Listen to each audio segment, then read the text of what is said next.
No audio. Can't hear you.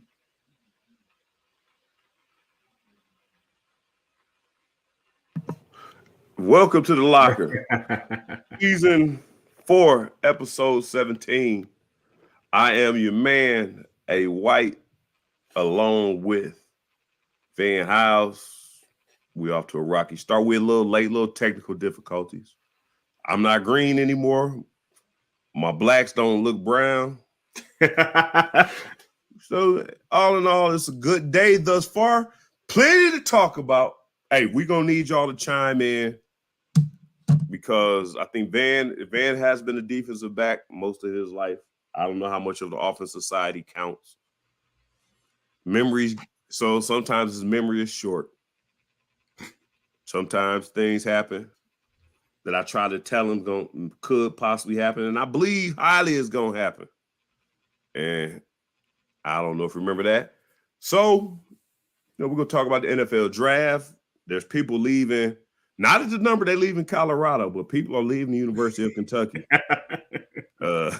Defensive line we don't need, but offensive line we need, and people are leaving, which is odd as shit. Position that we sucked at last year, y'all leaving. So it's gonna be a good show, man. We need your commentary. We want y'all to chime in because Van and I ain't gonna see eye to eye. We need y'all to separate the differences. With that being said, what's going on? How was your week? How did you enjoy the draft? Have you reached out to Will Levis? My week's been good. This is my last week of track. State championships are Friday. So hopefully we got on a good note. Other than that, NBA playoffs, man. That's about it. The draft is the draft. We said on here last week, it's the most unpredictable thing ever. And it was unpredictable. I think there was like a record of damn trades in this draft, which is crazy. Oh, yeah. Every time you looked around. it was weird, man. But that's what happens. That's how guys fall. And that's how some guys don't get drafted. Yeah. I'm gonna start off there. With that being said, I'm gonna start off there, man. This the locker, man. And it's crazy, man. I carry the locker everywhere now. Whenever I'm on cameos, I can't help but to keep it 100. Like I can't help. I don't want to regurgitate what everybody else is saying. I don't want to appease Big Blue Nation. I just gotta say, right. But we on the locker, man. The guys, tell me if I'm wrong. And people watching on the social medias, are the guys? It's gonna sound crazy, man. Are the guys that didn't get drafted, were they not more impactful on the season than the guys that did get drafted as a whole?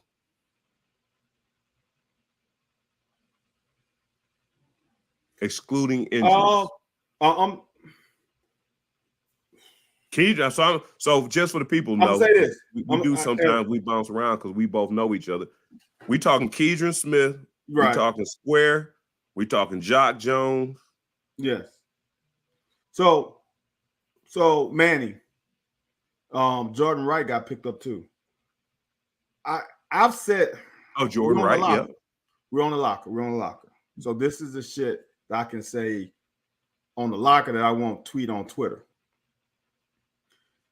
My hot take is Keidron Smith will have a better NFL career than Carrington Valentine. All right. And what happened in the draft will help my case a lot more than I even thought, because some people had Carrington Valentine going early. The earlier you go, the more a chance you get to at least stay on for a year or two, right? Right. So with Carrington going to the 7th round, I think that was a minus for him, because I don't think he went to the best situation for a guy to make a team. However, I know now they got all these the ability to stay on the practice squad is a little bit easier now than it was in the 90s.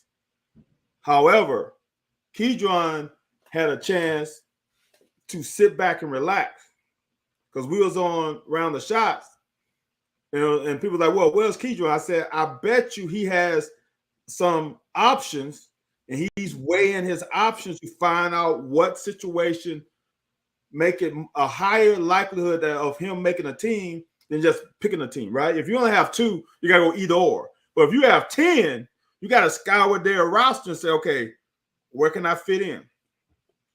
I think that kid I'm going to say this, Carrington Valentine has better on paper measurement, ability, length, speed, all that stuff than Keydron.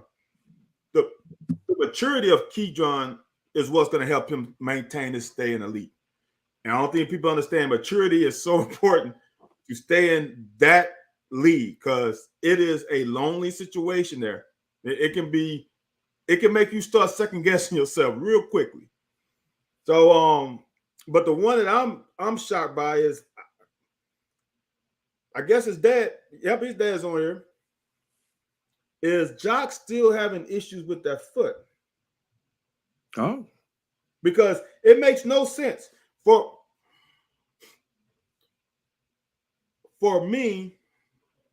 I was kind of glad he didn't get drafted, as we just talked about.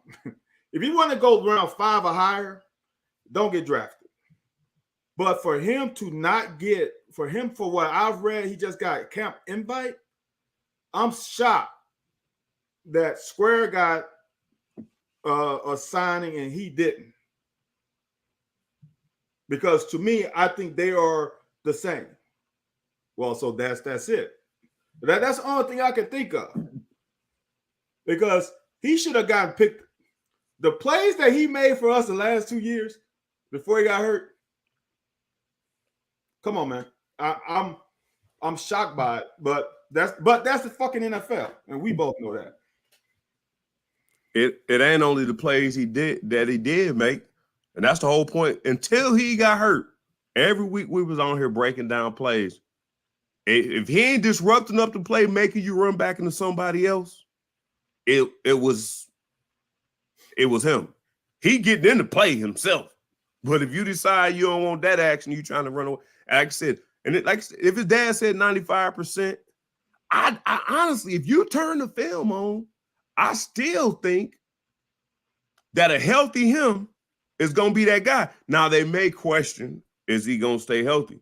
But you got practice squad years. I don't even know how many. I didn't know you could go to practice squad on your 3rd or 4th or 5th year. I thought you had to do that like a red shirt. Right. Yeah.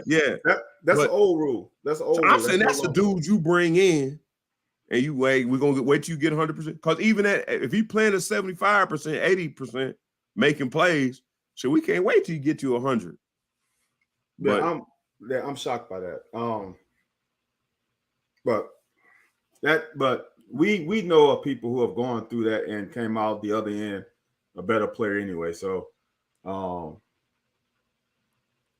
I know he's going to work his ass off to get there. So let's just wait and see. But I think that's bullshit. Here's my question. Another question I got on the whole subject of NFL draft guys not being drafted before we start talking about the guys who did get drafted. And my homeboy from high school chiming in. He want to know about HBCUs not getting drafted, which that went on a whole different direction for Deion. And that we might get to that. Van is big time HBCU. So we're gonna hang that on the back end because I know most of our listeners want to hear about what's going on in the UK. You said, and it's something I didn't even think about when we were talking about it. You said Keydron Smith. I don't know his numbers. I don't know his pro day numbers. Like his pro day numbers weren't posted anywhere. Good question. Do you know him? I don't know. That's what I'm telling you. I'm telling you, Valentine went to the combine, did 40, 39 or 4. So whatever, he got a 40-inch vertical. He ran a 39 somewhere. Keydron shit ain't posted nowhere. But here's one thing that is giving Will props and giving C-Rod props is that Keydron played in this defense 1 year and got better every game. I got his numbers. I got his. Okay. I got it from KSR. KSR has Keydron Smith at 6'2", 201. Damn.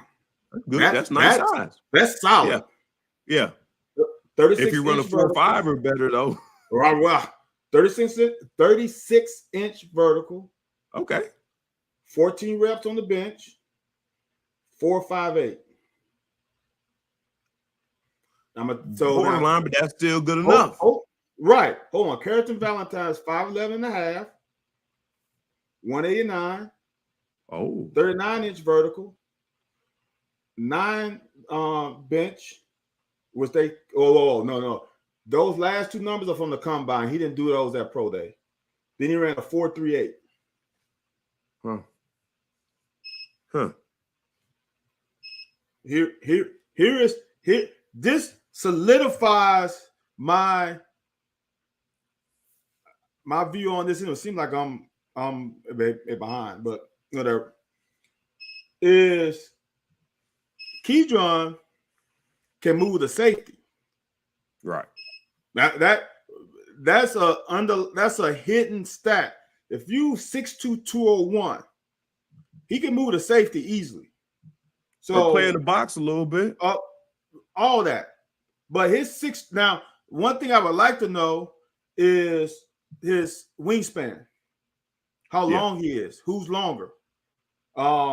Because I mean, here, and we both know this. The difference fucking between a 4.38 and a 4.58 is that. Right. So how much fucking faster are you, really? That's why I fucking hate the 40. But I would rather, the length, but the maturity is, to me, what I'm all about. And when he weighs in at 6'2", shit, that means he can put on a little more weight, move to safety. Yeah. And shit, running 4 or 5 is at 200 at the corner position. I didn't get a chance to see his hips, but I ain't have no problems with his hips from what I saw him playing in college. That's the shit I don't understand what the NFL looking at. Valentine's a small guy who do small guy things. When it came out, Vanny, you pointed this out. We had to give him pause in the beginning of the season because what he did his first 2 years, he was starting to cleaning up nicely. The last 6 games, or the last 6 games, and what I'm hearing, blowing coverages, big time. So, and that could be all NIL stuff. That can all be NIL, and being involved in other stuff. Problem is when you get to NFL and somebody give you $400,000, $500,000, $600,000 off top, you gonna do the same thing you was doing? I don't know. I wish he would have came back a year. The same thing Will got hit for, and the same things that C-Rod ain't really get hit for nothing. C-Rod was just, running backs just ain't got no respect now. Running back is tough. Put some respect on my name. Running back is tough. So the same, but the things that Will got hit for, Valentine, I think, made it. Otherwise, Valentine don't get drafted. 40-inch vertical, 4.3 gets you drafted. When you get, but I ain't seen, and I haven't looked as close as you. I ain't seen a whole bunch of Keydron Smith bad video. Like when I watch the game, when you pointed out to me, if somebody get beat, it could be 90 plays in the game. You get beat twice, and they both happen to be scored, but the rest of the game you tight. Right. That's what shows up. But I ain't seen Keydron Smith on a consistent basis being showed up as a weak spot in our defense. Key was solid. But we also know that the draft is based on numbers. Right. So that's why if you really look at it, that's why a lot of guys who are in that 4th, 5th, 6th round range make a lot of teams, because they might not have the eye-popping numbers, but they fucking football players. Right. So don't get enamored by, oh, he can run a 4.1. Who gives a fuck if you can't run a 4.1 in pads and have something above your shoulders with some intelligence, with some maturity? It's like I don't understand it anymore. I could understand it. Definitely when I played, it was hard to get film. Like, how are you going to get film on certain players unless you were a top-notch team? Because you were not on TV. How often were we on TV? So that meant somebody in the scouting department had to call WLEX. I don't know if they was whatever station and get film shipped to them. Remember, there was no streaming shit. You had to physically record double tape and send it off. So pause, record, play. Right. So, but nowadays, dude, I can watch a SWAC game. I can't go back now, but I can go like 2 weeks after the SWAC game and go watch Southern versus Prairie View, A&M, easily. Now, so why do you need this fucking combine? Like, I understand the interviews and all that stuff. If everybody's having a pro day, why do I have to come to Indianapolis? Ohio State don't. They told me. Michael Wiley told me. No, we don't do nothing here. Then don't let them do nothing there. Like, if you excellent in something, you may do that and get up out of it. Ben, before we move on to the next subject, tell me this, because I don't want to be selfish about it. Because I already know how your deal was. Exclude the combine from your career. Are things completely different for you? Completely different. I was here's what. So this is but I'm gonna say this first, then I'll answer that question. That situation helped me understand that things happen for a reason. When I went through the process, I had no interaction with the Chicago Bears. Zero. Zilch. None. My agent had zero. Pre-draft, I was ranked number 4 or number 5 corner after the season ended. Westbrook was 1, and I can't remember number 2. And Rondé Barber was like 3 or 4. All right. So I go to the combine and I had a torn labrum. So my attention to running was low. It was about to rehab the shoulder. So when 18 different doctors look at the same damn shoulder, I can fucking withstand it.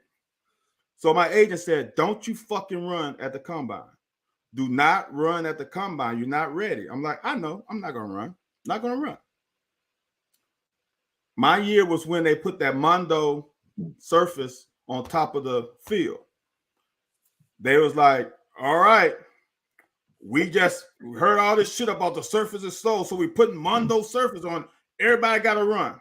So my dumb ass peer press like, well, fuck. I guess I better run. And after I ran, I went from a second round pick to the San Diego Chargers to a fucking safety. Here's the kicker, and this is how else it changed. This is how the draft changes. Mike Archer, head coach at LSU when I was a U. Mike Archer coached me at University of Kentucky. My junior year, he leaves and goes to Pittsburgh. I'm just throwing a number. Chicago Bears draft 150. I think the Steelers was 152. Guess who calls me? Mike Archer called me, hey, man, we're going to pick you up. Hang up the phone. Bling, bling, bling. Chicago Bears.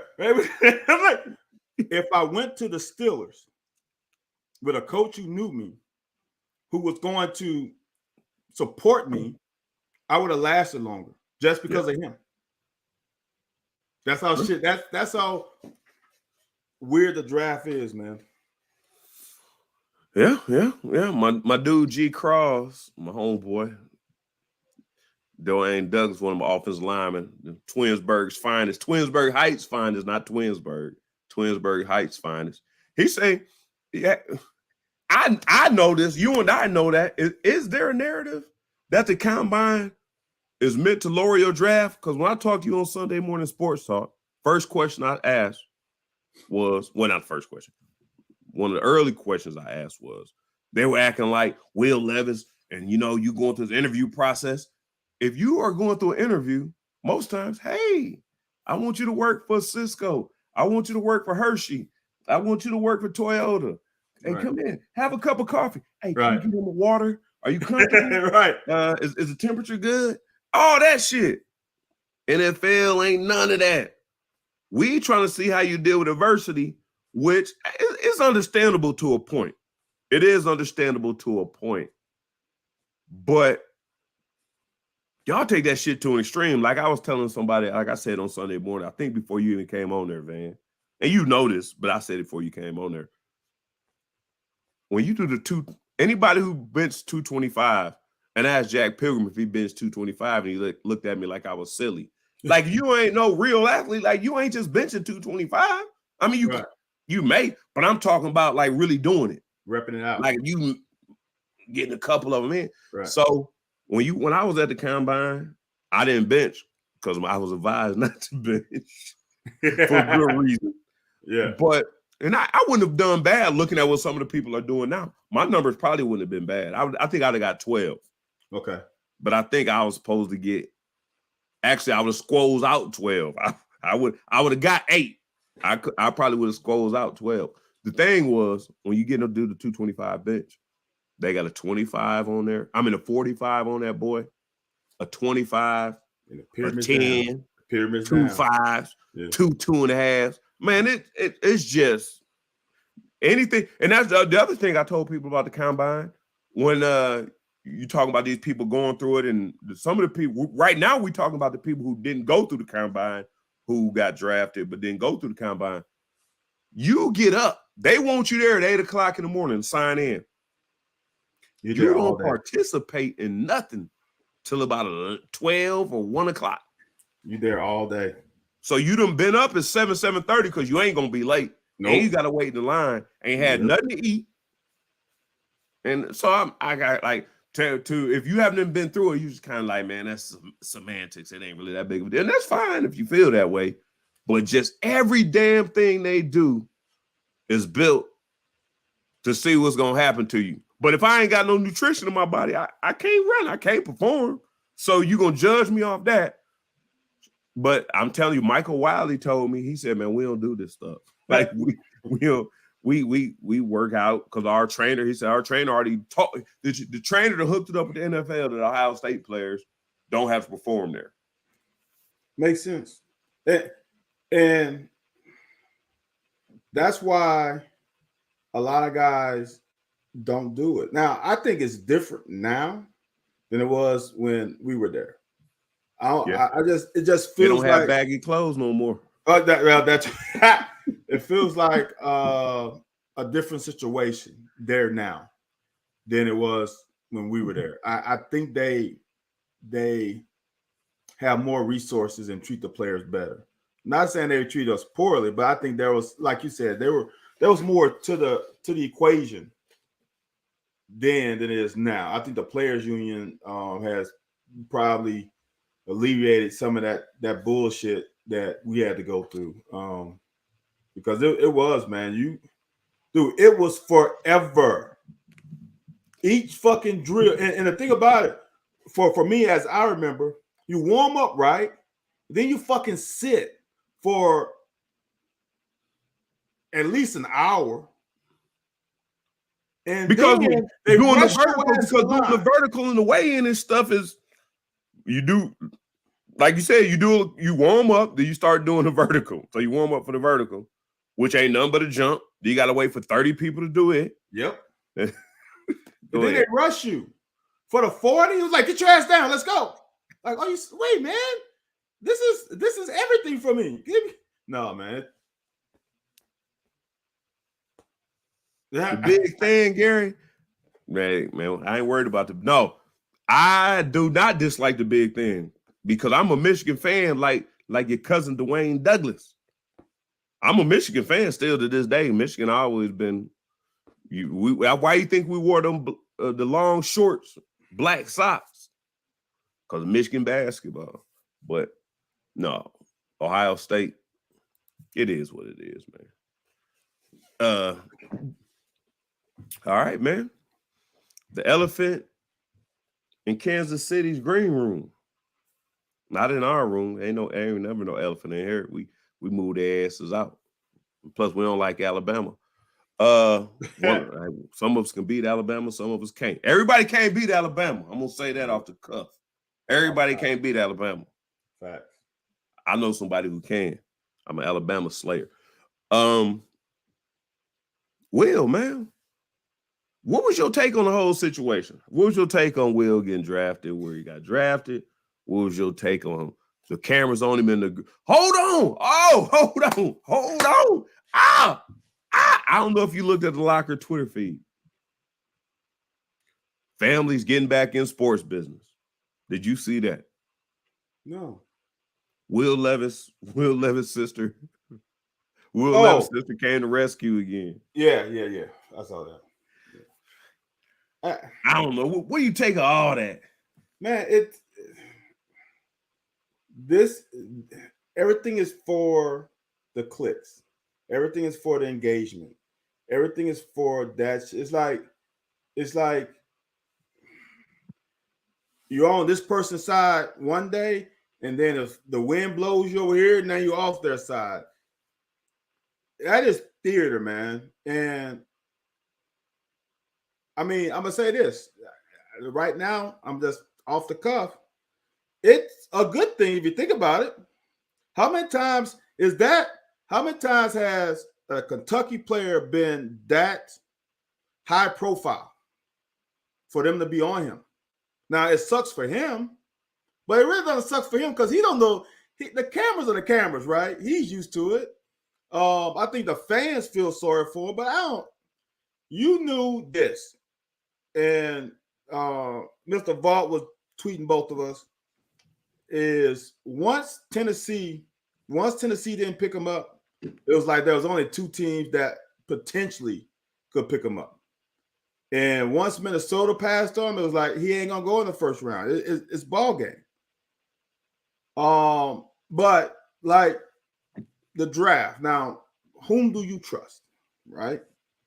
Do you trust that Tennessee is really telling the truth? You never know.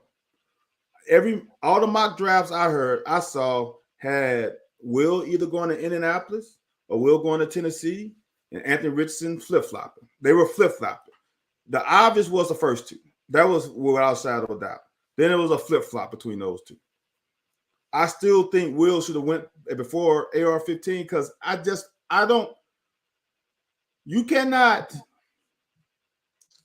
say Will's negative without it being the same negatives for AR-15. Pause, man. Pause. Yes. Pause. I'm stopping. Whatever one it is, pause. Here's my question about that. And I don't understand how you as a player can bring that up. And I know you're going to get to this point at some point. Will's in a better situation but sure. You're talking about he should have been drafted in that position. If I have a lack of production on the offensive line, would I like to have somebody who has escapability? Or would I like to have somebody who had lack of production in the offensive line at Kentucky and did not perform because that's what everybody's hanging their hat on? And if you look, I don't know if you looked at his Will's stats, man. Will only had, in 2021, Will only had one 200-yard game passing in the SEC. His stats weren't too much different in 2021 and 2022. Right, exactly. Because he missed more games this year. Yes, he missed what, 2 or 3 games? Will? This year, Will missed at least 2 games. 1 game. And He then only missed South Carolina. Then he missed the bowl game. Well, Anthony, I know for you, your stats didn't count, but we also know that these motherfuckers I ain't worried about no bowl game stats counting. You know right now that besides our year, them motherfuckers count bowl stats. Now, Now that's No. where the problem came. No, Here's the I thing, never man. had a- I'm gonna let you finish what you're saying. So keep that thought in the back of your mind. Don't forget it. I know while I'm talking, it's gonna seep away. But my man Gary, here's the thing: the people who push Will up to first round or first number one and all that stuff clouded the whole view. You are absolutely right. It was Bryce and CJ. Yep. Yeah, CJ. And I still believe when I don't agree with you that they both had the shortcomings and Anthony Richardson got the best of it. No, Anthony Richardson got the best of their both shortcomings of not being accurate. Anthony Richardson is raw. Like Anthony Richardson is raw. He's a pile of clay. You hand it to a team, we think we can do something with it. And so Anthony Richardson is bigger than Will, it's faster than Will, and stronger than Will. So everything Will boasted that he was, Anthony Richardson was that and then some. So he did deserve to be in front of him. Do I think Anthony Richardson is the better quarterback than Will? Probably not. Only because he's black. If he was white, it wouldn't be a question. If he was white and had the same numbers, it wouldn't be a question. Here's the other thing about Will, and this is where Will fucked up. Will fucked up going saying, I got the strongest arm. Look at me, I look good. I like mayonnaise in my coffee. Yeah. I eat bananas without peeling it. I don't care if it's brown. Nothing, and we talked about this 2 weeks on this show. Nothing Will was selling the NFL had to do with his game. Will should have came out and did the Eminem and 8 Mile. Look, I know I was inaccurate at times. My line was young. We had a new coordinator. The timing was off. I've been working with Peyton Manning. I've been doing this. He should have came out and told him, I know I got these problems, but I've been working on them. And if you draft me, I'm going to fix those. That's what Will should have did. If Will would have did that, I think he may have jumped AR, even with AR being the better prototype, not a prototype quarterback, but a better athlete. I think he would have jumped him. The problem I think the NFL had when everybody's talking about his cockiness was he was, man, look, I'm this, I'm that. And it sounded as Will was telling them, like, look, I'm ready to come in and play. And that kind of made them cringe. That gave them pause. Like, oh, you're not ready to come in and play. So what were they going to be able to do to get him to come in? Why am I turning green all of a sudden? Go ahead. Well, here's the deal. I'm envious. Like, that's why I'm envy with green. Like, we can pull out numbers, right? Because I would say Will had over 60-some% completion in every SEC game except 2. And one of them 2 was not Georgia. He completed 64.5% of his passes against Georgia. One was Vandy, and the other one was Tennessee. So I mean, how many? Whoa! Don't do that. No, we about to get into it. Hold on, can I finish? His storyline. Oh, go ahead, man. All right. I'm sorry. I'm sorry. No, so I know hopefully you having to build up off of this information. So if you're gonna say he didn't pass for 300 yards in any game in the SEC, well, if one of his criteria or one of his negative is he's not accurate, when you complete 70-some% of your passes in our conference, that means you're pretty fucking accurate. If you check down Charlie, whoa. So now we fucking both know Will don't fucking check down. Now that's something you know damn well. But if you're not throwing for 200 yards, yards, and you got a good number, it has to be a check down. They have to be check down Charlies. That is your complaint on Will. What do we run on third down? That is your complaint on Will. Will does not take what the defense gives him. That's your complaint. Will does not take the easy throw. You say he tries to fucking force his damn strong arm and blah, blah, blah, right? So if that's the case, we both know he ain't fucking Will Rogers and just gonna run it back, swing pass. I don't fucking remember maybe 2 or 3 swing passes he fucking thrown. Now you want to say he completed some bubble screens? Okay, I'll give you a couple of those.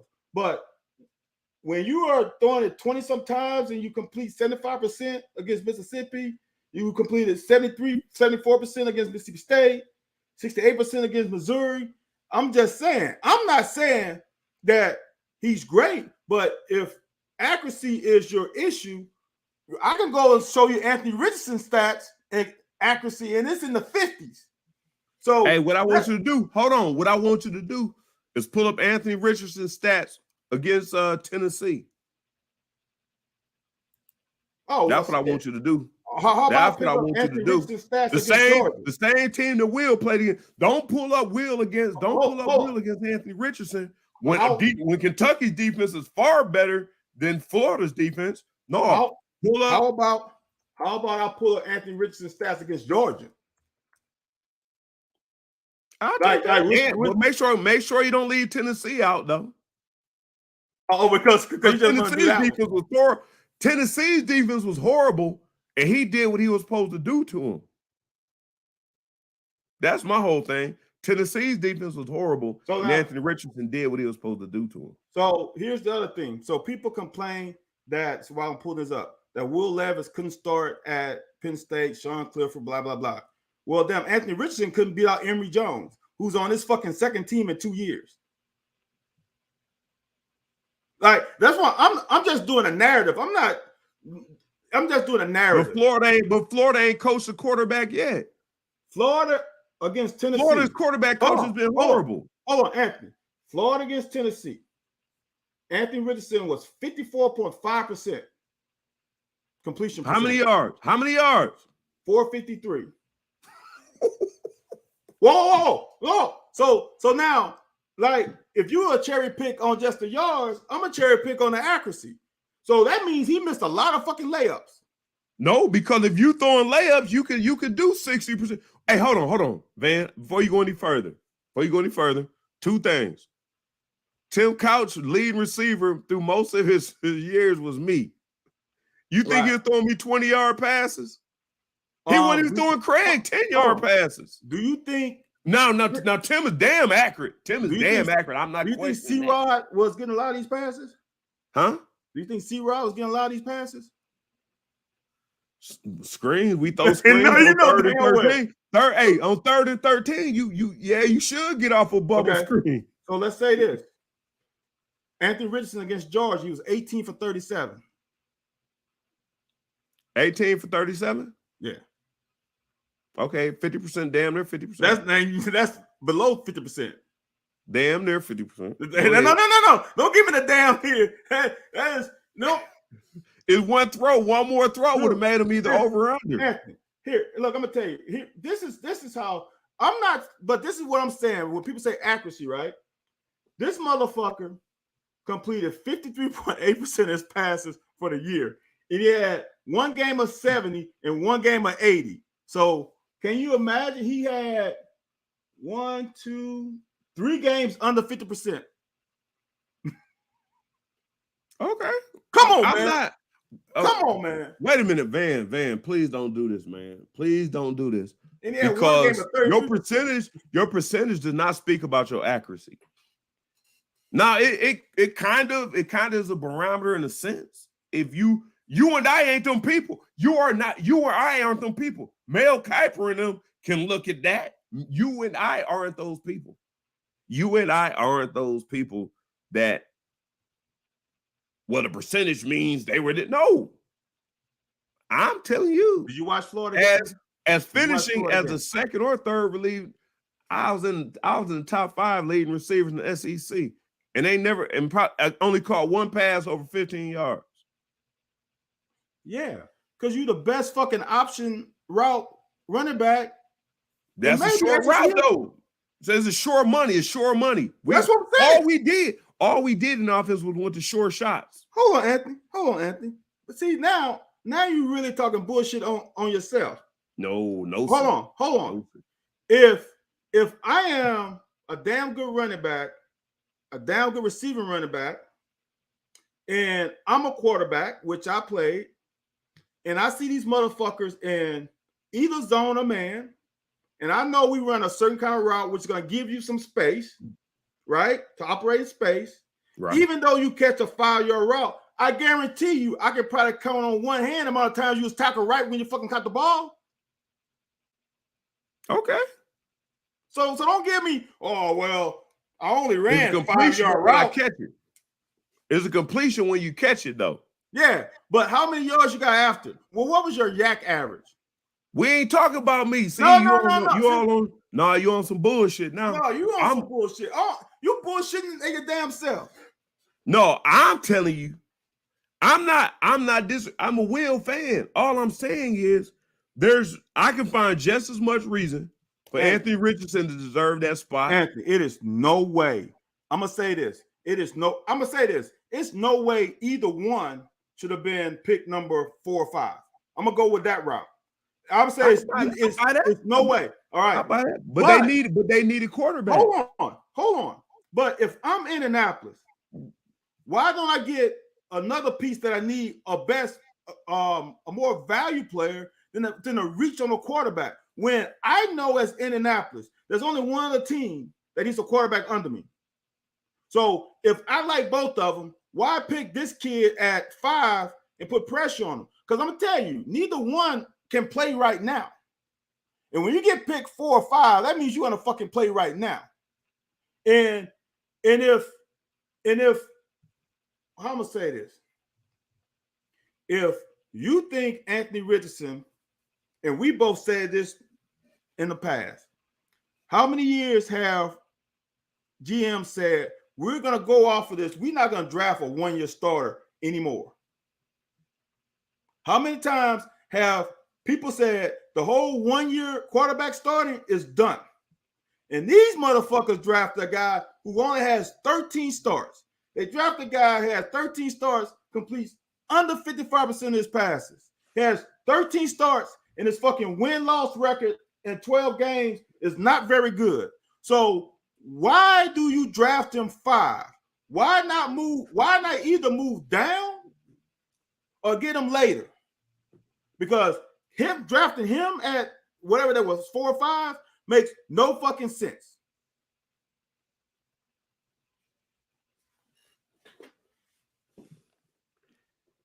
Question is, the best available. So everything that Will can do, Anthony Richardson can do better. Here's the thing. Whoa, and I don't know why you are not giving. Hold on. I don't know why are you not giving pause to the point that Anthony Richardson is raw. We don't know what he is. Will is we raw do too. not know what Anthony Richardson is. Will is raw too. Come on, dude. You tell me Will's not raw? Well, no, because hold on. Let me ask you this. Let me ask you this. 2 years. That make him not raw. CJ Stroud was a different player in the playoffs than he was in regular season, right? He moved the pocket plenty of times, but he wasn't doing it through the season because they had some. Hold on. This might have fucked Will up. CJ Stroud balled all year though. Here's what might have fucked Will up. When Scangarello said we're gonna keep you in the pocket, the injury might have hurt him, and we said we're gonna keep you in the pocket. Scangarello, being an idiot, which I know you wouldn't do that in the NFL, gonna tell the whole world we not moving him from the pocket, and he didn't move him from the pocket. Anthony, Will Levis with Liam Cohen didn't leave the pocket until week 7 against LSU. They had the same fucking plan. They had the same plan. Will, see, this is what I strongly dislike sometimes about fans and football and stuff. We don't remember the entirety of the season. We only remember the last 3 to 4 games. Do we not remember the damn Central Michigan game or whatever this game early in the season in 2022 when the defense had to bail them out? Do we not remember the damn Florida game where the defense had to bail them out? Do we not remember some of the early games where Will didn't do well after he came on the scene in that first game and lit it up? Then after that, it was, well, people were churning. Oh my God, this offense is going to the, come on, man. Will did not start really running until, I'm going to say 9, hold on. I just remember it wasn't LSU game, that was last year, 2022. He didn't start running to the end of the season. And Will showed it in Louisville game and was it the Vandy game that he could run. So all this shit, I'm just saying, if I'm drafting at number one and I got to pick a quarterback, I'm not drafting Anthony Richardson. I'm just not. Man, Cobby Cobb said this. I'm gonna ask you this, Van. People don't. Hey, Van. Van. We gonna be like Todd McShay, and you gonna be Mel Kiper. I'm gonna be Todd McShay. Van, because you don't like Mel Kiper. Vice. Van. I'm a picture. Do you realize that Anthony Richardson only 20 years old, and Will Levis is 23? I'm not saying that it matters. Not saying that it matters, but do you remember who I said I think he's gonna be prosperous in the NFL? Who? Stetson Bennett, because he's a winner. No. And everybody saying, "Oh, he's old." No. Huh? No. He was gonna reach his age at some point in his athletic career. And it's not that he's old. Look. Maybe I look at too much football. Maybe I look at weird stuff. You do look and I weird. said it on here. Stetson fucking Bennett had so much of a bigger margin for error because he played on the best defense probably in SEC history. And the next year he played on a damn good defense. So as a quarterback, I'm not pressured to put up 20 points in the first half because I know defense is going to keep me in the game regardless. I'm not stressed out. I can go 3 and out. As long as I don't fucking turn the ball over, I'm good. Stetson Bennett is, what's the kid's name that played for Houston? I can't think of his name. Is it Chase? No, Chase Daniels played for Missouri. There was another kid for Houston, and I like him. Oh no, he's that quarterback. He is a backup for probably 20 years. Stetson Bennett will not be your starting quarterback. Stetson Bennett is Gardner Minshew. That's who he is. He's gonna come in the game and have a great one game, and then he's gonna be moved around. Stetson Bennett is not gonna be the face of a franchise. I'm just being real. You didn't prove you a stat reader today. That's one thing you proved today. You're a stat reader. What did I say that was a stat reader? Stetson Bennett. Everything you said was a stat reader. You said Will's Anthony Richardson percentage in this. You asked me to do that. Stat reader. Like a guy like you and I, huh? You asked me to do that. You said I did not ask you to do that. I asked you to compare them, and you went with the stats as the stat was end all be all. Hey Van House. Somebody said this earlier, and this ain't. I'm gonna say this and get off. I'm gonna get off my bandwagon. If I was judged on one category and I took all my production, and because if I took all the offensive running production and put it all on receiver, I would be one of the best receivers ever. If I took all my receiver and added to my running, I would be one of the best runners ever. It's not. So when you look at stats, oh, it's good. You're in the top 5 in it. But at the end of the day, the production is what you go off of. And I want to be respected off the production of my teams winning bowl games or going to bowl games. All right. It's not about, huh? Anthony didn't win games this year, dude. But I'm gonna ask you a question. And so Anthony Richardson was surrounded by dogs. Okay. Are you telling me that our roster was that much better than Florida? I'm not. I know our defense was a hell of a lot better than their defense was. No. Just answer. Our running back. Was our roster that much better than Florida? Don't segment out. Just your honest opinion right now. Was our you got to go position by position. You would have to go position by position. No. But I will say, I'm not gonna say we was that much better. I'm not gonna say we was inferior like our years. You acting like this the same years when we was losing by 60 and 70. No, that's what I'm saying. Them same years, man. Hold on, dude. So as our roster is equivalent to Florida, and we got a better record than Florida, right? We had a better record than Florida, right? We had a better SEC record than Florida, right? So we got to scratch that. So my things to you, this question. If you were a GM, Stetson Bennett, dude, do y'all understand how good Drew Brees?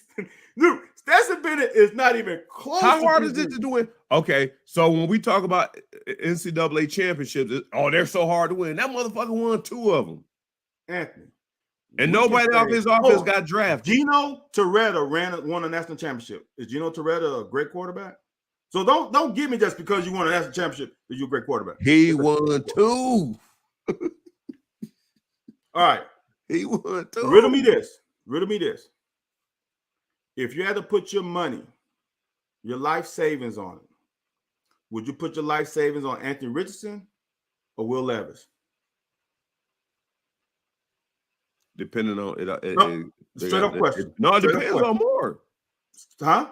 It depends on more. Because if you're gonna blitz me, listen, Van, did you see how many games Anthony Richardson was scripted to run? Hold on. He was scripted to run a lot of games. Only reason we beat them because they scripted Anthony Richardson to run against us, and we game plan for him not to run against us. So you're telling me, okay. Now the coordinators, if you don't put Anthony Richardson, if you don't put Anthony Richardson in a run situation, and he got a pass from the pocket, it may be questionable. But if you got to pick a choice, I'm gonna go with 7 in the box and try and stop him. Anthony, we don't know we play a 17-game season. No, without Wan'Dale Robinson, I'm not going with Will. We play a 17-game. No. I'm not letting you off. We play a 17-game season. Everybody plays differently. We don't know how they're gonna play our defense. Play our offense week in, week out. We don't know. We don't know. You know your squad. You are the GM for Anthony Twinsburg Heights Tigers. You are the GM for Twinsburg Heights Tigers. And are you going to put your money on drafting Anthony Richardson or Will Levis? Same squad. Ain't no different. You got to say if my OC and my quarterback coach is nice, I'm put on AR. I'm put on Anthony Richardson. Okay. All right. That's all I needed to hear. So no, it could be the wrong pick. Now, like I said, I just feel like he's so raw at 20 years old. I just feel like he's so raw. So he's so that raw. He's gonna be whatever we make him. If we don't make him nothing, he might not be able to make nothing. But Will pretty much has showed us who he is. He's so raw that you're gonna pick him at number 5 for the Twinsburg Heights Tigers. No, I probably wouldn't pick him number 5. But I'm with you. I am with you. You said it. I'm with you. I wouldn't have picked either of them. Right. And Van, I'm on record. I'm on record saying if Will would have went to the Colts, Richardson wouldn't have been drafted as high as Will was. Richardson wouldn't have been the first or second pick of the second round. Richardson might have been 3rd round. Cobby Cobb said, I got my glass on so I can read. Bennett will be more successful in the NFL than Richardson. Who? Stetson Bennett will be more successful in the NFL than Richardson. That's what you saying? No, that's what Cobby Cobb is saying. I don't see that. This is a case. This is a case of people putting too much onus on college, and it doesn't fucking translate. Man. Sometimes winners are winners, man. Man. Okay. You right. Hey, hold on. Tim Tebow was a winner. Tim Tebow, right? He won 2. Didn't he go 2 of 19 and won a playoff game? Whoa. Hold on. No, I don't want to do that. But he made the 2 plays he had to make to win the game. Dude, he didn't make the plays to the end of the game. I'm not saying that's ideal. I'm not saying anything about that. Man, winners win. Winners win.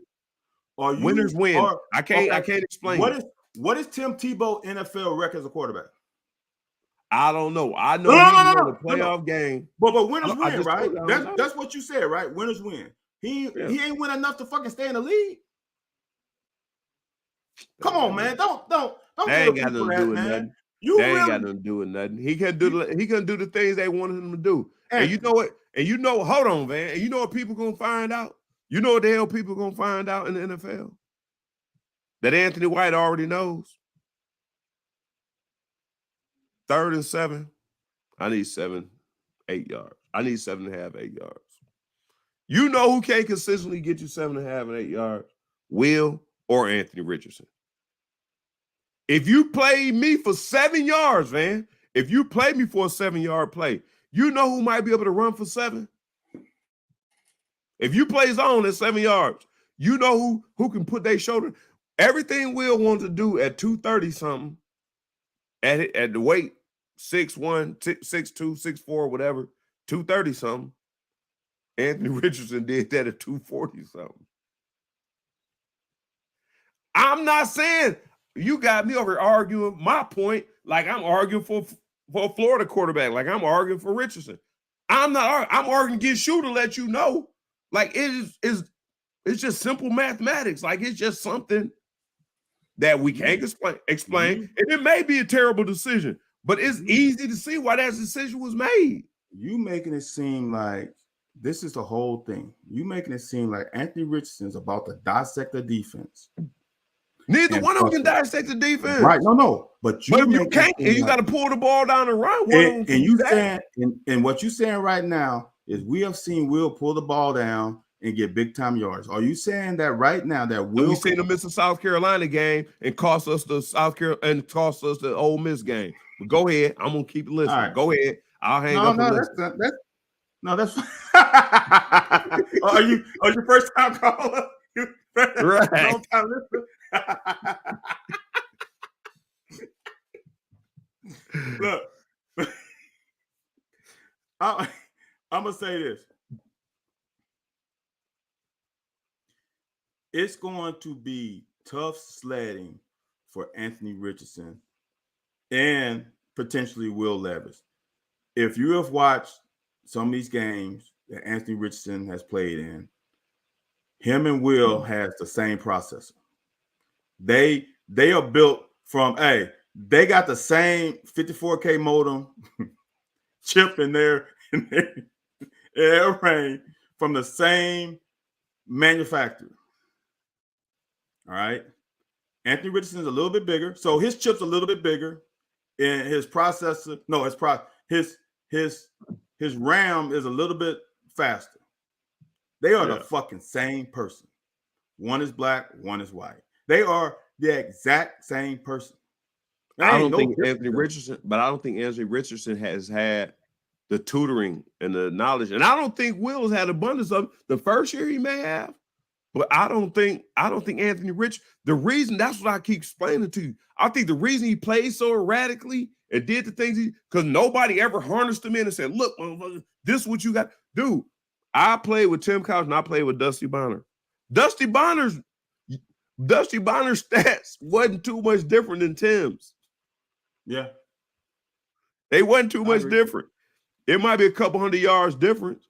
But I mean, Dusty played in the bowl game. But I'm saying, I just don't think Anthony Richardson, and I don't think Will's a better quarterback. Now I'm going to say that. I'm going to say that now because I just thought, I keep wanting to say that.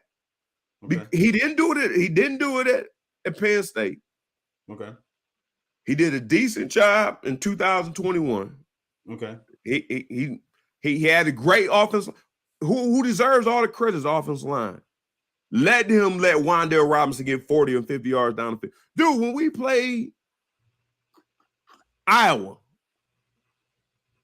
we throw the ball short of the first down.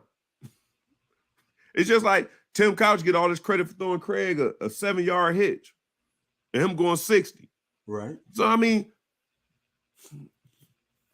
I honestly don't think Will's upsides are going to reach. Anthony Richardson's upside. Anthony Richardson might be who he is, and he might fold under pressure and never be nothing.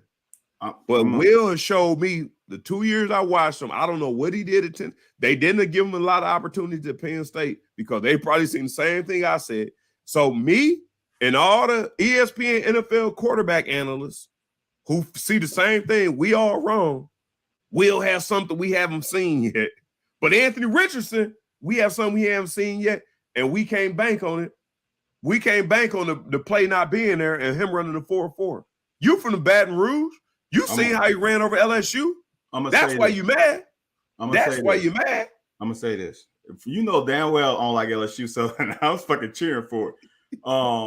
We both know that all that fucking running, most of the time in NFL, don't cut it because you got linebackers running as fast or faster than you. I'm gonna say this. I would pick Will. I might pick Hendon Hooker before I pick Anthony Richardson. That's just how I don't trust as a GM. I don't trust a guy who started one season, 13 games, and didn't blow the damn roof off for all this damn untapped potential he had a fucking great OC Dan Mullen the year before, and then he got Napier, which is a pretty good offensive mind. I don't trust him. Not his talent is immense. I don't trust him. I would have drafted Will Levis and Hendon Hooker before I even touch Anthony Richardson, because from your thing, I don't know what he is. And that is but if you trust your staff, why? Hold on. This is one thing you've been avoiding the whole effing time. So why would you draft Will? Tell me, and all Will Levis has told us he got a strong. Why would you draft Will Levis? That's I would draft Will Levis. Nobody has ever said why Will Levis has to be drafted. And strong arm ain't got shit to do with it, because that was the point. Anthony Richardson said, here it is. I would draft Will Levis first. First thing, he played in a pro-style offense 2 seasons. That's one. Second thing, he played in 2 different systems in back-to-back years. That's something that can happen in the NFL. That's 2. The third thing is he has played with, if you go by some other quarterbacks like CJ Stroud and Bryce Young, he has not played with the most talented resources around him. That's number 3. Number 4 is the motherfucker is tough. He is tough. He has come. You asking me why I'm drafting Will Levis? You're right. My bad. You're right. You're absolutely right. My bad. You're right. He's tough. Has a toe injury. Probably shouldn't have played some of them games after, but he played. Had a shoulder deal. Mississippi State went to the locker room, came back, led that team to a victory. There are some things that why I would pick Will Levis is that. Now, as you said, if I believe in my OC, my quarterback coach, I'm gonna get him right. Because we all them OCs and quarterback coach think they can make anybody right. So if they think they can make Anthony Richardson right, I can make Will Levis right. That's why I would pick Will Levis or Anthony, because I know what he is, and now I can tailor my scheme around that. I have no idea what Anthony Richardson is. What am I going to start with? We're just going to run RPOs and let him get his ass eaten up? Because we know NFL linebackers, they ain't fucking playing around. Here's one thing, 2 things. Like man, Cobby Cobb said, 1 or 2 things. You gonna say you'll draft Will Levis and have him prepared to play and expect him to play at the beginning of the season. If I had to, yeah. That's what you would have to do if you draft him that high. You have to. Right. Yes. I would have had Will Levis prepared to play. And nobody, the first year, he never had to worry about hot routes. And nobody in the first year got him acclimated to getting the ball out of his hands in 1.7 seconds. As opposed to Scangarello, which, I mean, we ain't got no love for him. Now he ain't Henshaw. He ain't Henshaw, just got quarterbacks out here just not living. So, but my thing is, Scangarello said, and Scangarello probably told the NFL the same thing he told the media, that, we call some plays, sometimes he didn't get it right. If the heat's coming, you got to know where you're hot. You got to check it into a hot route. If that dude look like he's coming, we got to check into something to help us. Now, granted, the offensive line was terrible. They was getting leakage. But I'm saying Anthony Richardson may be able to. We don't know what Anthony Richardson doing in those pressures.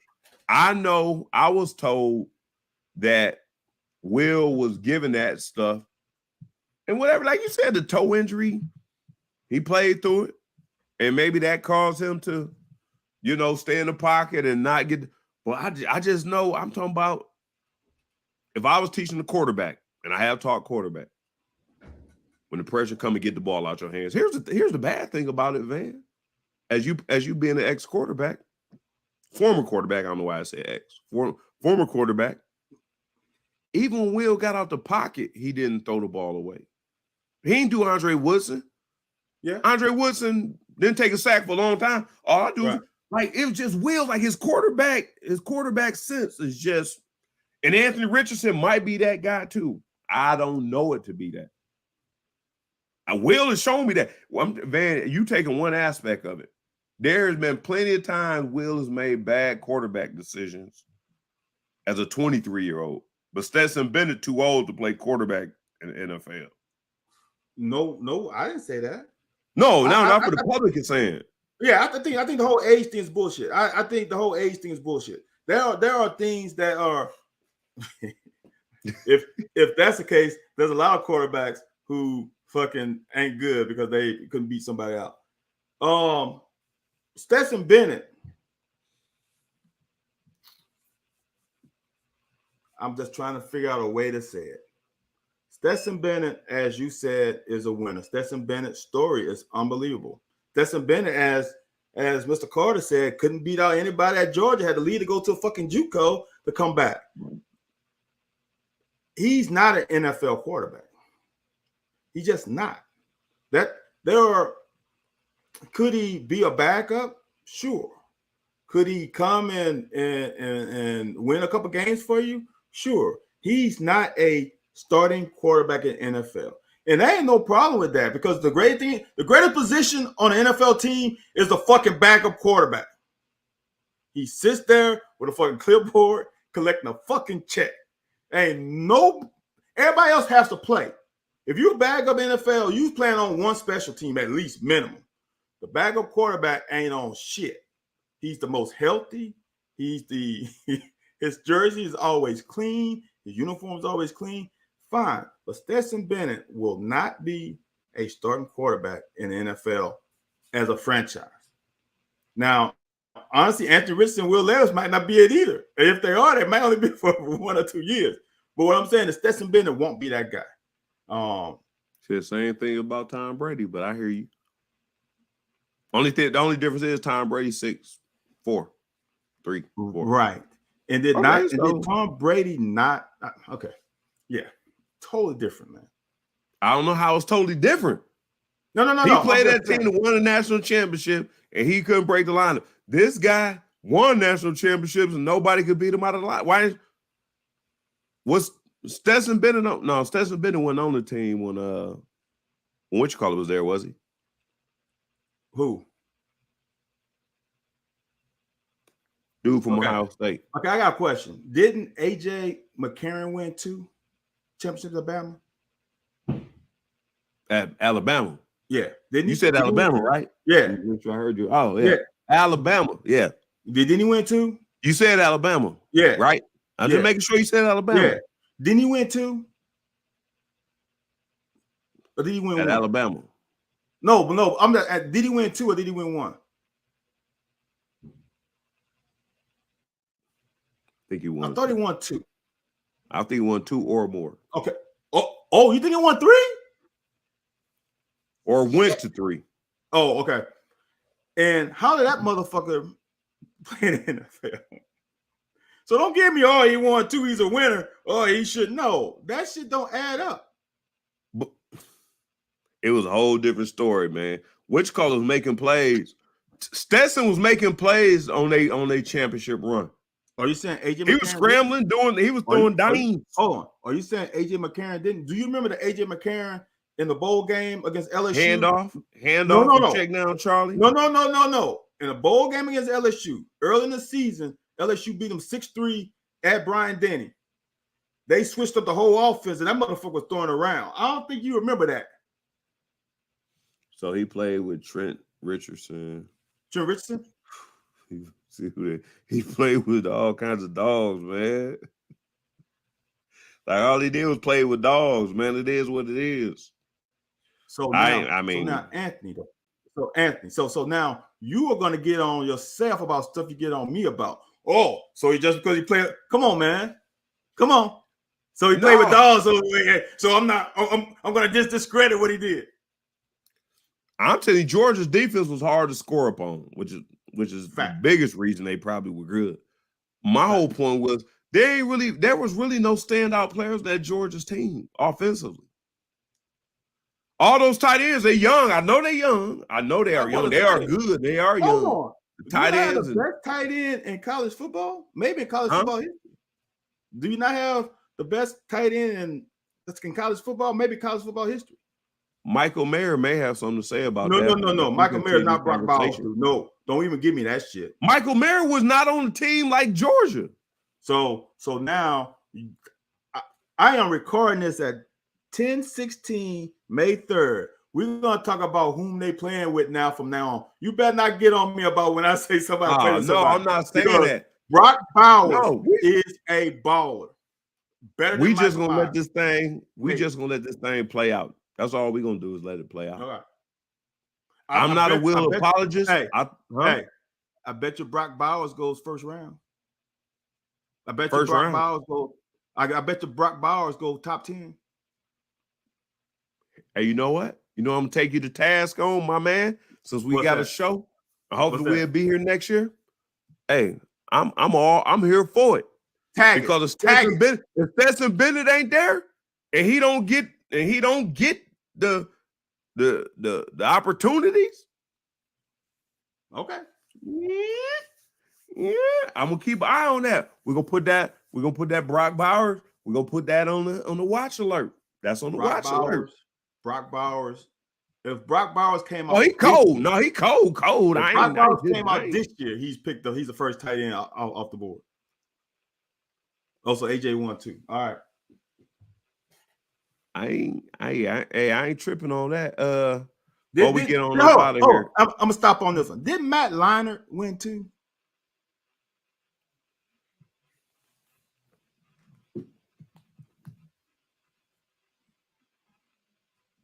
I rest my case. I should drop my mic. I need one of them damn mics so I can start dropping it. Because someone was saying Stetson Bennett, he won too. Those are two quarterbacks that won two. That ain't do a damn thing in the NFL. Don't let me come up with somebody else off the top of my head. Woo! Boy. Okay. Well, we gonna move on. We was gonna. Everybody keeps saying it. I was gonna move on. AJ. I mean, we don't really. The only person we really didn't talk about was C-Rod, but it is what it is. He got to put in work, do what he got to do. I think he got an opportunity. He running 4 or 5. He on the Washington they got a running backs by committee. I don't know how he's gonna break in there because it's a running backs by committee. They got Robinson from Alabama. They still got they got the guy from Maryland last year. Gibson. They got the guy from Maryland, don't they? Huh? They got the guy from Maryland, don't they? I don't remember. Gibson was a starter. Now I know they had Robinson backing up from Alabama. Yeah, isn't Gibson from? So I don't know if Gibson from Maryland. That might be the guy you're talking about. Yeah, I think he's from Maryland. But the only problem I got is I was saying on Sunday morning is that I didn't get a chance to play special teams in college. Yeah, in high school, I did my thing, but when you got to college, man, it was a whole. I mean, so basically going from high school to pros and ask you to play special teams. That takes some special stuff. So it does. C-Rod got to do that. It does. I'm curious to see, but now they got them practice squad years. I think C-Rod is somebody worth holding on to. He's somebody worth holding on to see. There are two coaches that I was like fit C-Rod's MO, and that was Vrabel and Chico, coach of Washington Commanders. Chico was there at the Pittsburgh Bears. Wouldn't be bad. They don't need Pittsburgh or Cincinnati. No. But Pittsburgh they need it right now. You mean? Yeah, Pittsburgh already got their start running. Yeah. I'm talking about a position where he could get some PT potentially with his running style. Those are two teams because Derrick Henry's gonna get beat up sooner or later and miss by. And they want to get rid of him, right? They trying to apparently. And Chico likes to run down back together. So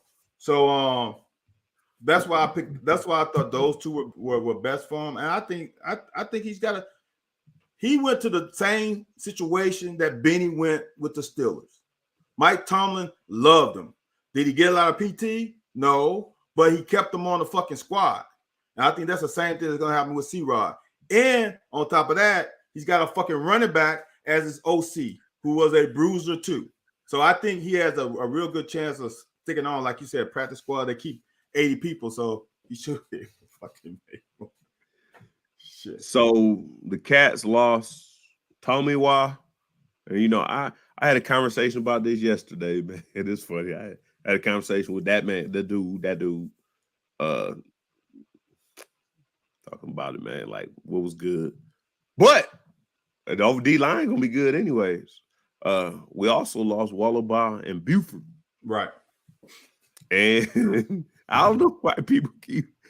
And look, man, we got to stop the locker, man, because I feel like I'm bashing these kids. This But the y'all gonna come on my damn show, huh? That's why you fucking started the fucking locker. So we can No. You said let's talk about shit. this stuff because we have conversation. I didn't plan on coming on here. The more I do it, I don't plan on coming here and letting how I feel be known by other people. But here's the thing. Everybody keep talking about, man, we lost 2 offensive linemen. We already, man, did you watch the first 2 games with Wallaby starting? Stop. Here, look.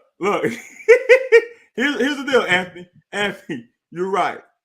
But players can improve. I'm not saying. Yeah, and you ain't got to. You know, you ain't got to tell me. But yeah, it was. Look, I mean, I'm finishing what you're saying because I stopped. I'm done, man. That's where I'll start to finish it. Here's the deal for me. It's kind of weird with fans. Is every fucking time someone goes in the portal, oh, we need them. Oh, let's grab them. Oh, let's go get them. Why can't we get them? Why didn't we get them? Why did we talk to them? Why we not? But then when somebody leaves, oh my God, why he left? Well, fuck. You can't have it both ways. If you start going in a portal to grab people on the team are gonna fucking leave. Because they're like, why are you going in the portal to grab some in my position? So that means you don't think I'm good enough. So you can't have it fucking both ways. So if we went into the fucking portal and grabbed 2 fucking tackles, 2 fucking tackles are gonna probably fucking leave. That's just how it works. You can't like back in the day just stockpile players. Think about yourself. If you at your job and the manager leaves and you the next guy up to get that manager position, and instead of them bringing you up, they hire 2 more managers above your ass. What you gonna do? You probably gonna start updating that damn resume and go on one of these recruiting sites and try to find a new job. That's the same thing these kids are going through. They brought in Cox, then they brought in Ford. No guarantee that Ford is gonna start, but I'm looking at the damn fuck. So now that's an extra fucking guy. What am I gonna do now? You think Flack's in trouble? Everybody a couple people brought in. I don't know if it's USM Cat fan earlier, but you can't stop. Everybody keep acting like Flack's. You can't stop. Y'all act like once you sign a scholarship that you binding to, like you can't. Oh, you locked in with UK. No, you can't fucking stop. The days of stockpile. No, first of all, when they put the 85 scholarship limit on it, you can't stockpile. Now, as a player, now that I have the ability to fucking leave whenever I want to and not lose a fucking year of eligibility, you bring in somebody. I'm fucking out. Why do we lose Kobe Albert? A damn good potential DB because fuck, we keep bringing in more fucking DBs. We keep bringing in more bodies. You can only play 4 at a time. And when there's 20 in the room, you start making math. So that's 4, that's 8, that's 12, that's 16, that's shit. I'm 18. I'm not going to ever play here. Them stockpiling days are over. I would say this. Go back to the O-line. If anyone is upset, it's like what Deion did at Colorado. I think we can all say that the O-line play was not up to par of what we're used to. Right? So now, if you played, it wasn't up to par. If you didn't play, that means you couldn't beat the guys who were not up to par. So, if any of y'all are really fucking just upset about somebody leaving, I'm just saying, And I'm a big proponent of a guy can get better, especially O-line. It takes 2 to 3 years for O-lineman to really get good, unless he's just a dog. It takes some time. But if you are not good enough to beat the subpar players, why are we so belly aching about them leaving when Ford went up on the damn when Ford went up on the portal? Oh, we gotta go get him. We need him. We need him. Oh, that's one guy we need. Let's go grab him. When XYZ got, oh, we need him. We need him. There's a byproduct of everybody saying we need him. That's a byproduct of it. That's consequences. And one of the consequences is you might lose a few players. The same way how that wide receiver room, remember that wide receiver room had Christian Lewis and Magwood and such and such. And when Dane and Berrien, they bring in some more guys, guess what happened? They fucking leave. Man, listen. Is this the locker? Are we still in the Yes, locker? man. This is the locker. Hey, man. I'm gonna tell you something. When people start calling you, they calling me already. So I know they're gonna start calling you about your preseason predictions.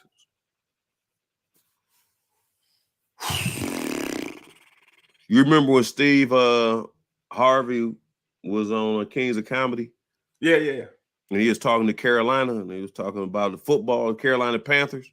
Yeah. All the good news, all the news about your team ain't been good news.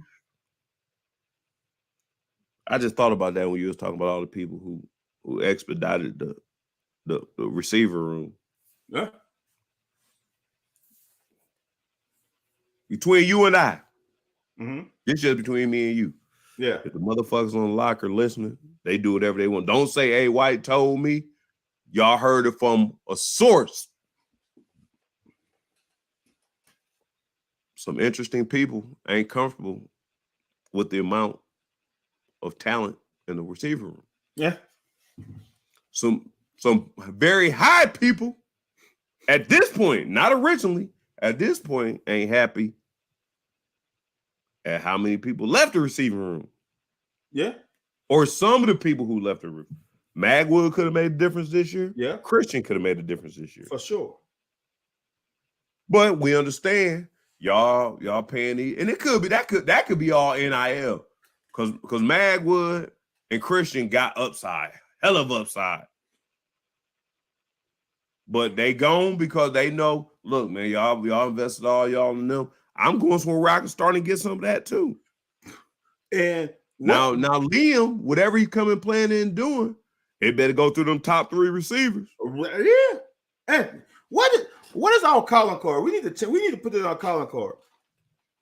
When you're an upperclassman and a freshman comes in and jump your ass, not only jump your ass, who's the starter, not only is the starter who is SEC Freshman of the Year, you know the writing's on the wall. So what else? Honestly, ain't nobody in this current day cool with being behind 2 freshmen as a receiver. It ain't gonna happen. Now you still can work your tail off. Still work your tail off because of injury. Because you got to think same thing at quarterback. If you're not going to go somewhere else and be a starting quarterback, you got to be a backup quarterback wherever is the best place for you. Somebody who got a senior quarterback or something else. I'm just saying Scagarello, Will. I ain't sure if we got a whole lot of faith in the receiver coach anyhow, that wow. I don't think we doing things right no more, wow. Man. You hit me. I don't think we doing things right across the board no more, man. Wow.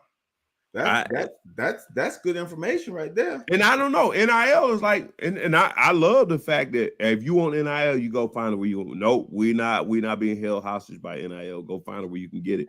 But I do know the people that matter. Liam,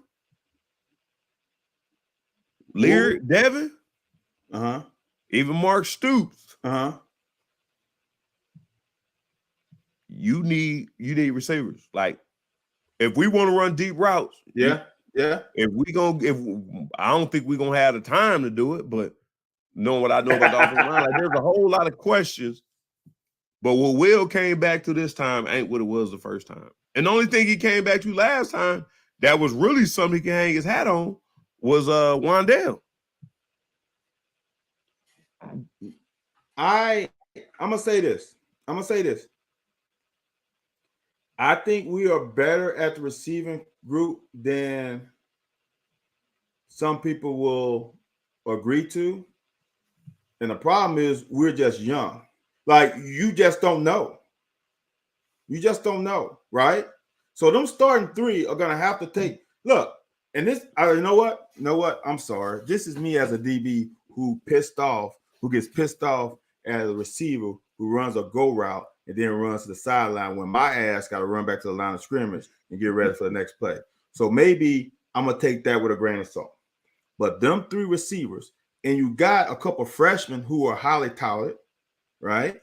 You can, if Liam is such a great mastermind, you can go to 12 personnel more and stop putting all three of them out. You go to 12 personnel, you go to 13 personnel and split out tight end wide when you feel like your outside receivers getting tired. There are many ways to kind of taper it to those receivers and not have them be dead. So I kind of like, and here's the thing, Crowder's going to have to come off his ass. So if Crowder's plays, then you got 4, right? No, that freshman dude, I think that freshman dude is number 4. Anthony Brown. Not to be confused with Anthony White. That's what. Hey, and Crowder's got to come off his ass. So now if Anthony Brown can play, now you have 5, right? And then Porter, the other true freshman, supposed to be a baller, then he can be one. So you just don't have any veterans there. The only veteran you have is Tay, and all the rest of them are there freshmen and redshirt freshmen, sophomores and freshmen, redshirt freshmen. But that's. I don't know if Jordan Anthony's not going to come back, but you're Jordan Anthony should not come back. I'm just being real. What he's doing at track, he shouldn't come back, because what's going to happen in football, they're going to try and bulk him up, because that motherfucker is slight. I saw him in person. He is he's smarter than Yeasty.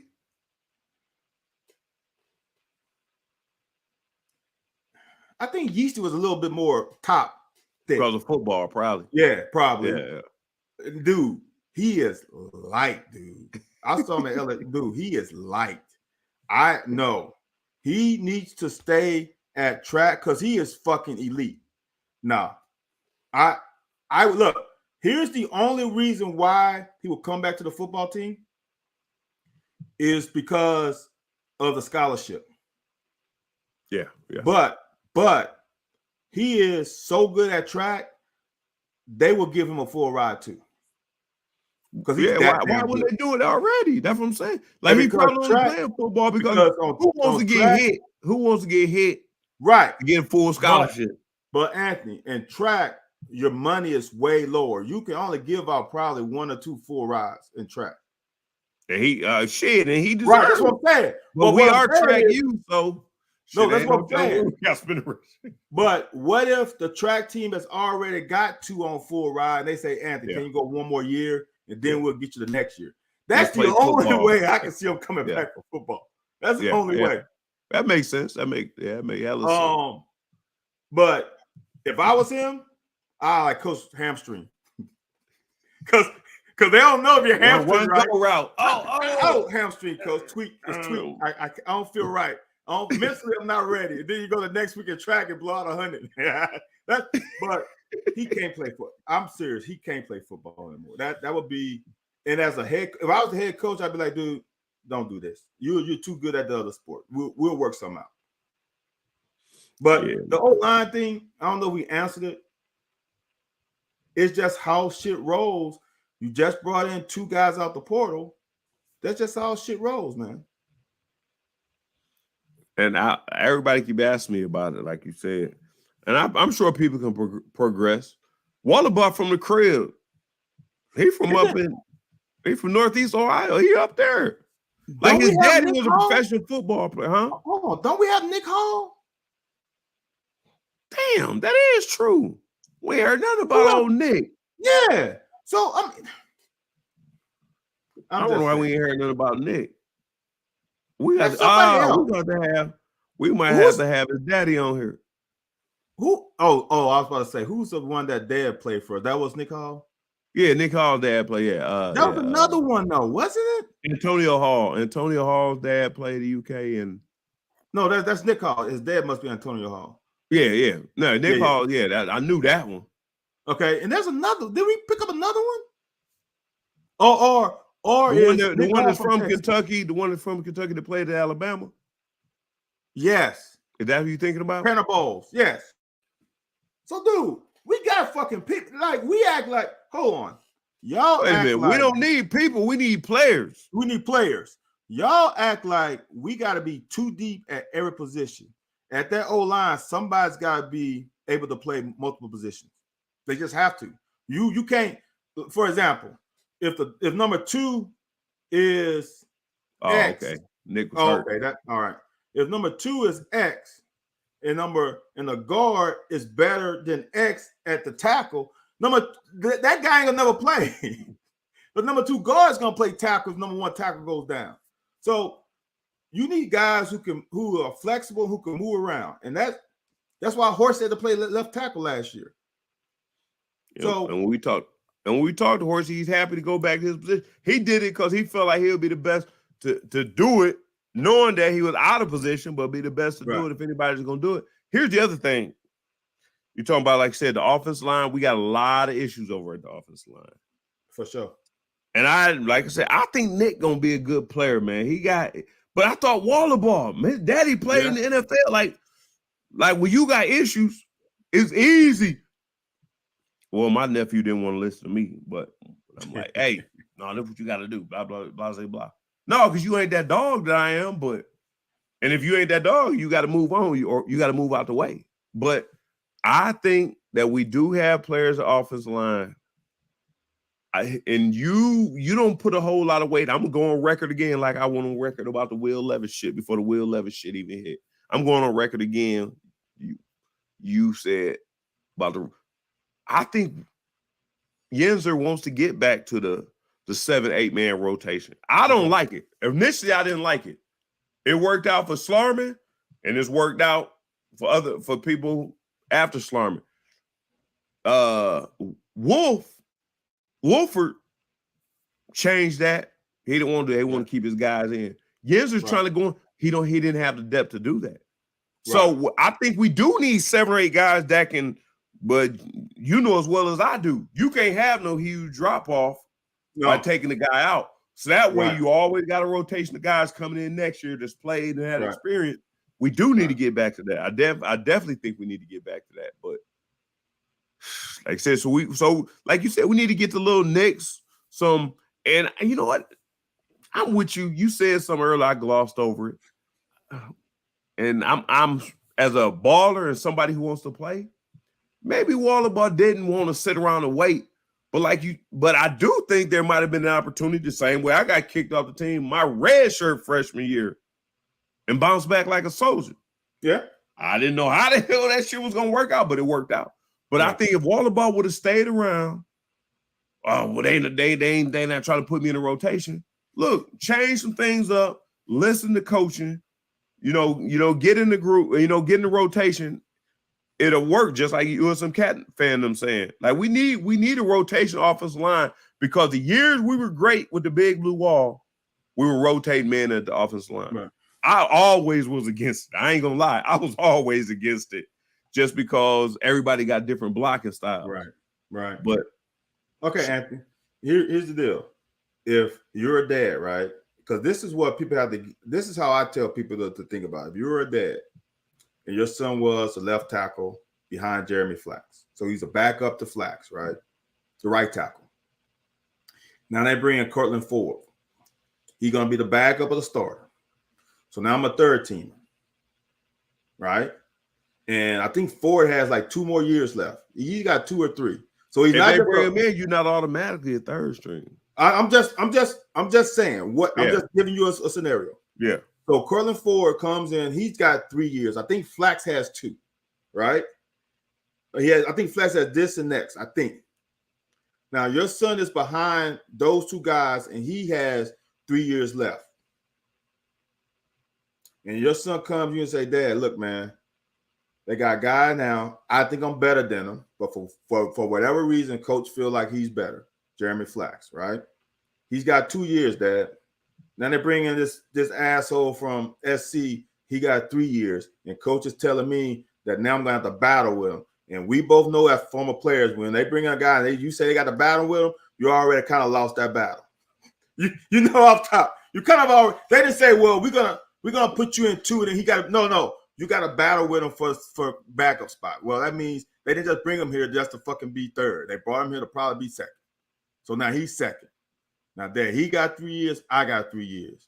I think it's best for me to leave because I don't think the coaches has identified my talent. I think I need to go somewhere that for a coach that maybe identify my talent. What would you tell them to do? Yeah, no, I feel you that. Here's the thing about it, and I know this for a fact. It's some shit that didn't happen with me. If a parent want to sit down and talk with a coach, maybe not Stoops, but if they want to sit down and talk with a coach, 9 times out of 10, they get to sit down and talk with a coach. And I'm like, this is about a bit. So my whole point is, like, listen, hey, especially Wallaby. Hey, look, once I come in there, you already know because you recruited me. You know I played in the league. Right. Hey, man, so what let's cut through the shit. I've been watching the locker every Wednesday night. What is it looking like? What is it looking like for my kid? Well, look, we got so-and-so, and I'm not sure Ford moves in front of nobody. Like, and here's the thing, everybody's talking about Flax being word and this person being word. If you left a school that you didn't make it at, you don't just come here. We not that team no more. Like, we got to get that out of our minds. We're not that team where I'm like, shit, mama, John Henry, whoever the dude is from Ohio State. Ohio State is creme de la creme. Right. You come from Ohio State, you ain't just coming up here jumping in no lineup. Like we that school now. Like you don't just come here. We had dude leave here, go to Auburn. Like, man, if I want to play, I got to go to Auburn. I can't play here. Now they paid him a little coin or whatever, and they got him in the 4I, which he can't do nothing with. But right, but no, that's what I mean. It's that's why I tell people to be careful with fucking always jumping on a portal guy, because you're gonna lose a guy that you recruited and you put resources in and time in, and you're gonna lose them. That's why I don't unless it's a surefire thing. Like I think Marquise was kind of surefire. Okay, bring him in. But like you said, Cortland Ford isn't necessarily the sure thing. He's not gonna move in the right tackle like Cox moving the left tackle. He's gonna have to be out Jeremy Flax. Now, as we said earlier, or as I said earlier, I don't want to put words in your mouth. We had a line that didn't live up to Big Blue Wall. And if this guy can't automatically supplant the guy who had issues last year, how good is he really? Yeah. The other thing to counter that is, as Wally, it's not like you didn't get an opportunity. You know what I'm saying? And it wasn't even SEC. So that kind of stings a little bit. But you are young. And that's why I think fans need to stop getting on when they get on the fucking wire or the portal. And once somebody gets up, once the wire, we need them. Stop. Just stop. I thought, here's the thing. I thought Tomiwa was going to be a guy at some point in time. Yeah, I did too. Tomiwa got up out of here. I may or may not have heard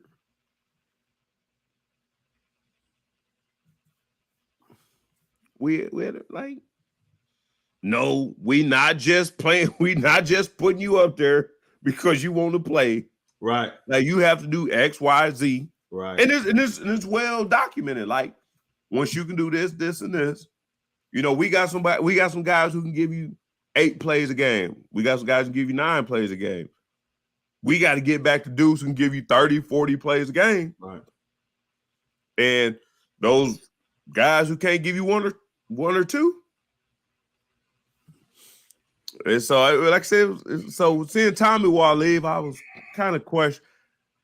I was kind of like, damn, I thought that was a dude that was a project, was going to come in. And it's the same thing you said, don't really want to sit and wait.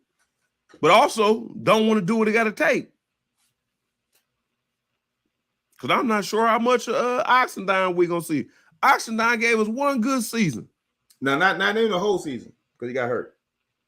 Yeah, you're right. You're right. And I'm not sure what we're going to see out of this dude, man. All right. So I'm just kind of like, man, I had to find out, man. I had to get in. Man, are we good on the? Yeah, we good on the D line. We got to get some dog, huh? We are not the only school that goes to this. Bama has the same issue. When you go to Bama and your ass don't put in the work and do what you're supposed to, they're recruiting the motherfucker the next year to replace you.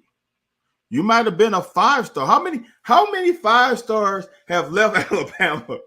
Right? We talking about linebacker last year. Right. All right. Why did he leave? Because they got another motherfucker they brought in his spot. He feel like he ain't get playing time. This is not just here.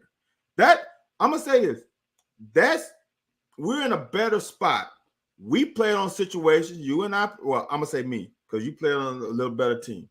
Played on a situation where we had guys who knew they were gonna start, no matter what fucking happened, because their backup was not on their level. They knew right now that they were gonna start regardless of what happened in the game. Yeah. Regardless of how they did in spring football and summer workouts, they knew they were going to start. It's different now. If you don't do what you're supposed to do, I don't care if you're 4, 5, 6, 7 star. We got some motherfucker behind you who just waiting for you to fuck up and slip up. And that's the difference. The D-line has so much talent.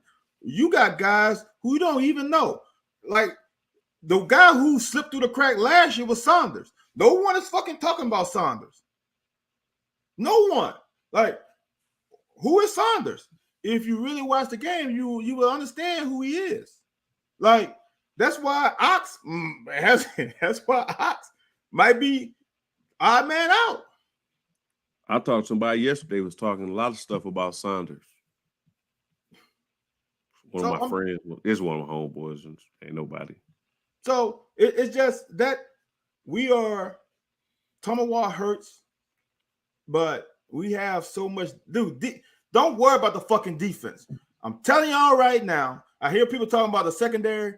I've been saying this since we lost the 3 guys since we lost Lonnie Johnson, Chris Westry, and Beatty that years ago. We came back with Eccles and Bossman. No, Eccles and somebody else. The corners are gonna be fine because the corners in this defense are protected.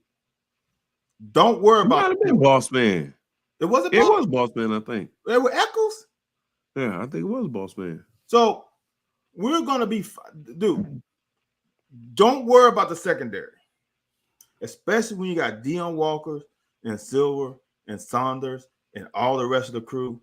We are absolutely defense. Don't worry about them. They're gonna ball out. Plus, we got a fucking defensive coordinator that is a damn wizard who is so underrated. People like him, but y'all don't understand how good at his job he really is.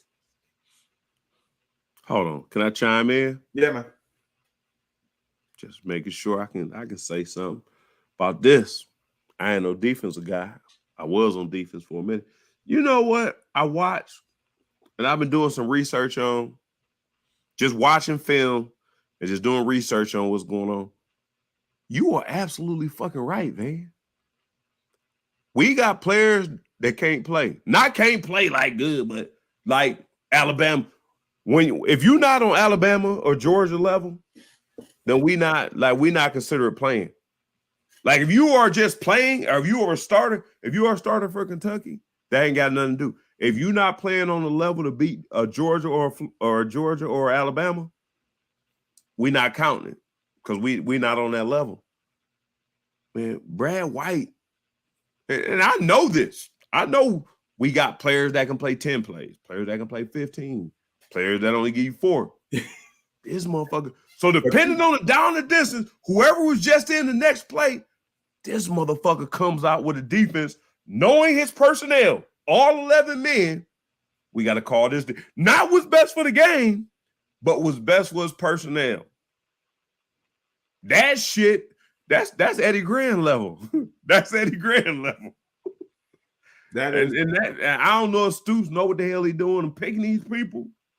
But them Eddie Grant and Brad White, he picked one. Man, dude, I see you right. I see stuff. This is Coach Smith. You to tell us it's not the damn plays I call. It's y'all fucking running a play correctly. So I'm not gonna give you anything that y'all can't fucking run. If I only have to run one defense and one coverage, that's what the fuck we're gonna do. And that's what Brad White does. He doesn't run one defense, but he's smart enough not to be Mike Martz. And you know what I'm talking about with Mike Martz.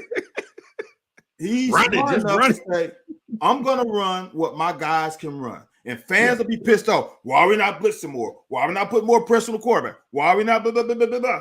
Maybe because they can't fucking handle it. We're going to do what is best for those 11 out on the field. Dude, he calls some masterful. I'm going to tell you this. And people will say I'm stupid for this.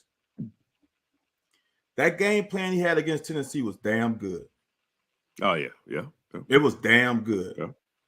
There were some motherfuckers on that secondary that studied playbook, wanted to do their own fucking thing. That game plan was damn good. Yeah. I'm telling you, but when it worked, it worked. So, that guy does some shit that I think we think he's good, but y'all don't understand how good he is. Yeah. It takes a little extra for you. And a lot of people won't do that. A lot of people want to adapt and move around and hide the motherfucker for them. And this ain't the pros where you can cut somebody and bring somebody else in. Like, you stuck with them. Right. So you got to figure out how I'm going to keep my job. Right. That means you can't go golfing at noon. You got to stay in there. All right, okay, so if we in this position, but like you said, you think you good on 2nd and 3, and you sack them. Now 2nd and 5, you need to rush or whatever. You need somebody to stand. You can't give up 5 yards, but you can't run him another play because Brad White called it that. You on point. You damn on point with that. Not only, like I said, is it the job he does preparing these dudes, but in game, man, shit, he need to have Stoops' job because that's how Stoops got here. Right. And Stoops' first couple years, Stoops in game shit. When he come out the box and give his influence, oh man, Stoops was fucking stuff up, man. But I think Stoops realized that he has a guy who knows what the fuck he's doing because he kind of stayed. He used to remember when he went there and he took the corners out. He took control of the DB room. Yeah. I think he's gotten a staff that he trusts. Yeah, fans don't understand that because fans don't. I'm gonna stop because I'm always $10 million, man. Shoot, you better have some people underneath when you're making damn near $10 million. Yeah, that is true. Well, we reached this point. Was there anything else?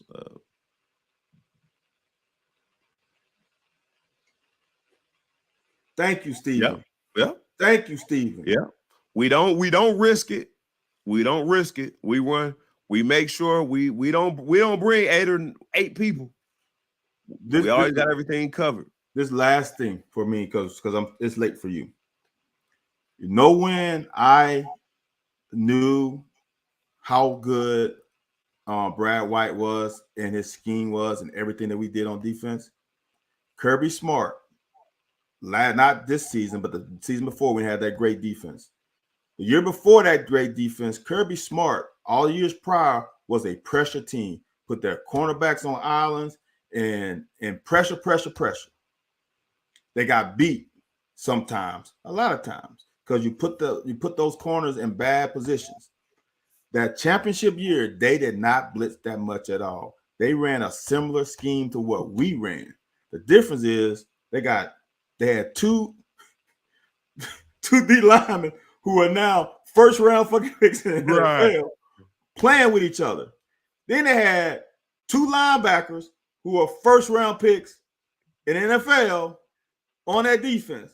He had, I know one corner. I think he had one corner, one safety. That's why. There's not the conservativeness of it. They play not as risky. And if y'all want sacks, yeah, you're gonna get a sack every now and then, but then you're gonna get a fucking big ass play. One thing this defense does not do is give up big plays. Period. Except the Tennessee.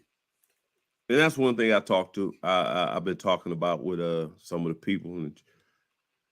We need to get to, and this is what we are good, solid base, bending but not breaking. Josh Allen was a guy that can get pressure on his own. We have nobody, and here's if anybody listening can get to these players and can get them to understand, if with 4, 5, or 6 can get somebody to get a rush game. And that's why I talk all the time about hand game. Like you said, if we gonna bring 2 backers, we dropping in. But somebody has to be able to. But Josh Allen, shit, we had a one-on-one battle. Go ahead, man, just go get him. Right. We don't have that right now, and we lucked up on him, so we trying to act like, yeah, we can bring Josh Allen's in, Josh Pascal's. We lucked up on him. We got to get back to getting them dudes in, because we don't, like you said, we don't artificially bring pressure. Like, we don't bring pressure with 8, 9. No, we're gonna bring pressure with 6, 5, 4.